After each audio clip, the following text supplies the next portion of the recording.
Hi, thanks for joining me for 901 Thoughts.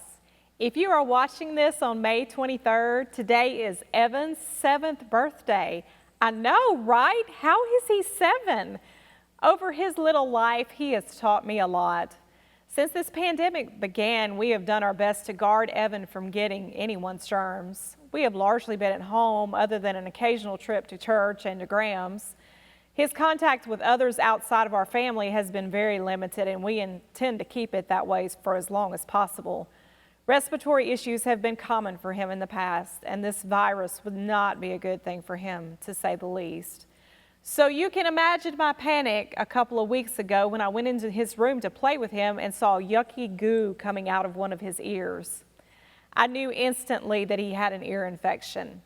I immediately called our pediatrician's office, hoping we could just get some drops called in so we wouldn't have to go in around all the germs. My hopes were dashed when the nurse told me that we had to go in to see if anything else was going on. Because it was late in the afternoon, the appointment had to be set for the next day, but it had to wait until the afternoon. Why? Because they were only doing well visits in the morning. I was instructed to arrive and wait in my car. When we arrived, I was told to call the office and they would call me back when it was time for Evan's appointment. We could wear masks if we wanted, but it was not required. And then the fateful question was asked. Have you or anyone you've been in contact with had COVID-19? Whoa. All of that caused my anxiety to rise quickly. But we still had to get through the evening into the next morning before we even had to worry about all of that. All that morning of the appointment, I could feel the stress rising up in me. I was rushing around trying to get my house clean because it was a cleaning day according to my COVID schedule I had made for the boys and me.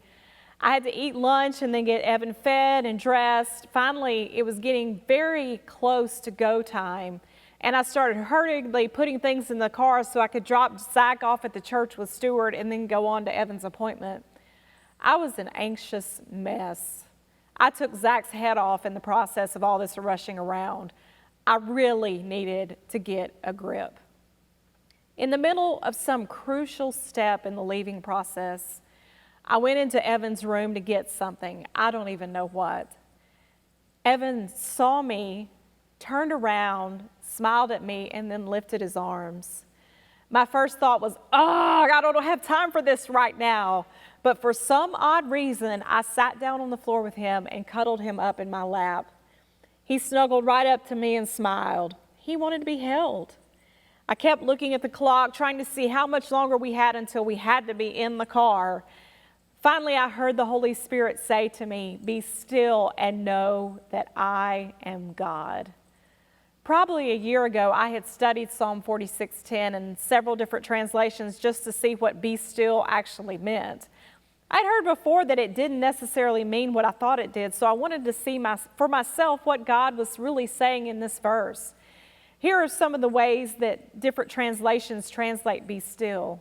Desist, stop your fighting, cease striving, let be and be still, step out of the traffic, surrender your anxiety, be silent. All of those words came back into my mind as I sat there rocking my baby.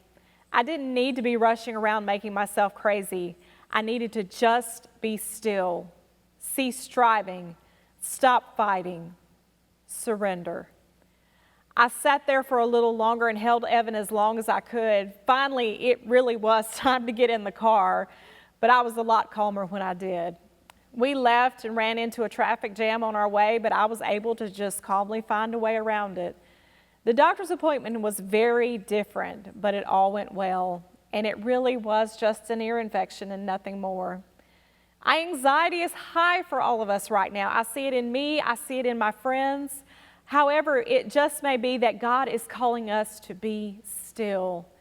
Just sit with Him, lean into Him, know He is God.